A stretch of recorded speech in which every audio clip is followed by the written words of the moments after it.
Assalamualaikum warahmatullahi wabarakatuh. Hai teman-teman, saya Cinta Putri Angelita akan menemani kalian dalam video kali ini yang membahas tentang dasar-dasar fonologi dalam konsep dasar bahasa Indonesia. Sebelum membahas lebih dalam lagi, fonologi berasal dari kata fon, dari bahasa Inggris yaitu phone berarti bunyi, dan logi dari bahasa Yunani yaitu logos yang berarti ilmu. Kemudian fonologi adalah bagian dari ilmu bahasa yang mempelajari bunyi secara bahasa umum. Apa saja sih yang terkait dengan fonologi? Yaitu bunyi yang dihasilkan oleh alat ucap manusia. Bunyi yang dihasilkan oleh alat ucap manusia atau bunyi yang diartikan, kemudian membentuk gelombang bunyi sehingga dapat diterima oleh telinga manusia. Pada umumnya, manusia berkomunikasi melalui bahasa dengan cara menulis atau berbicara. Kalau komunikasi itu dilakukan dengan tulisan, tidak ada alat ucap yang ikut terlibat di dalamnya. Sebaliknya, kalau komunikasi tersebut dilakukan secara lisan, alat ucap memegang peranan yang sangat penting. Pastinya kalian sudah tidak asing dengan kata-kata vokal dan konsonan. Berdasarkan ada tidaknya rintangan terhadap arus udara dalam saluran suara, bunyi bahasa dapat dibedakan menjadi dua kelompok, vokal dan konsonan. Konsonan adalah bunyi bahasa yang arus udaranya tidak mengalami rintangan dan kualitasnya ditentukan. Jenis vokalnya yaitu A, I, U, E, dan O. Sedangkan bunyi konsonan adalah bunyi bahasa selain bunyi vokal yang dihasilkan melalui proses hambatan dengan memadukan artikulator aktif dan artikulator pasif. Selanjutnya adalah diftong. Diftong adalah vokal yang berubah kualitasnya pada saat pengucapannya. Dalam sistem tulisan diftong bisa dilambangkan oleh dua huruf vokal. Contohnya kata au pada kata harimau adalah diftong sehingga grafem au pada kata mau tidak bisa dipisahkan menjadi mau. Selanjutnya ada gugus konsonan.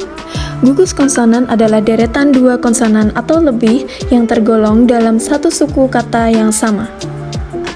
Contohnya, bunyi per pada praktik adalah gugus konsonan. Demikian pula dengan PL pada plastik, TR pada sastra, dan STR pada struktur. Namun, tidak semua deretan konsonan itu membentuk gugus konsonan.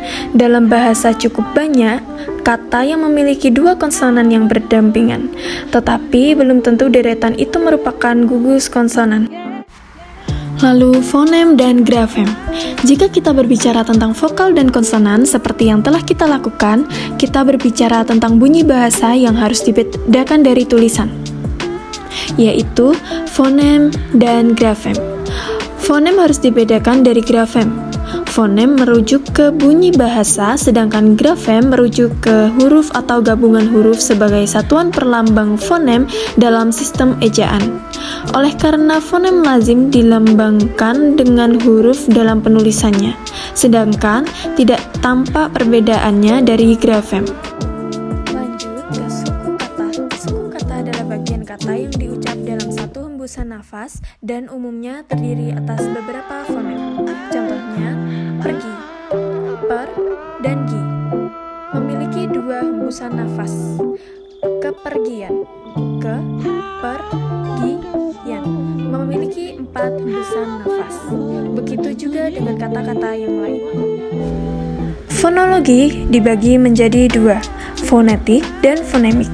Fonetik adalah kajian fonologi yang membahas proses produksi bunyi bahasa atau pengucapan bunyi ujar yang dihasilkan oleh alat ucap manusia tanpa mengkaji perubahan atau perbedaan maknanya.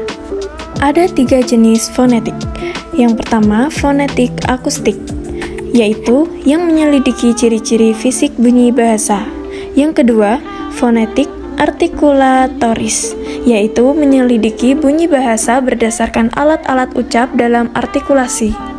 Kemudian yang terakhir, fonetik auditoris, yaitu menyelidiki bunyi berdasarkan pendengaran sebagai persepsi bahasa. Kemudian ada fonemik.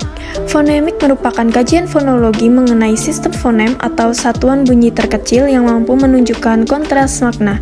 Fonemik adalah cabang studi fonologi yang mempelajari bunyi bahasa dengan memperhatikan fungsi bunyi tersebut sebagai pembeda makna. Sekian penjelasan dari saya tentang fonologi. Apabila dari teman-teman ada yang ingin bertanya atau menambahkan, bisa komen di kolom komentar. Atas kurang dan lebihnya, saya mohon maaf. Sekian. Wassalamualaikum warahmatullahi wabarakatuh.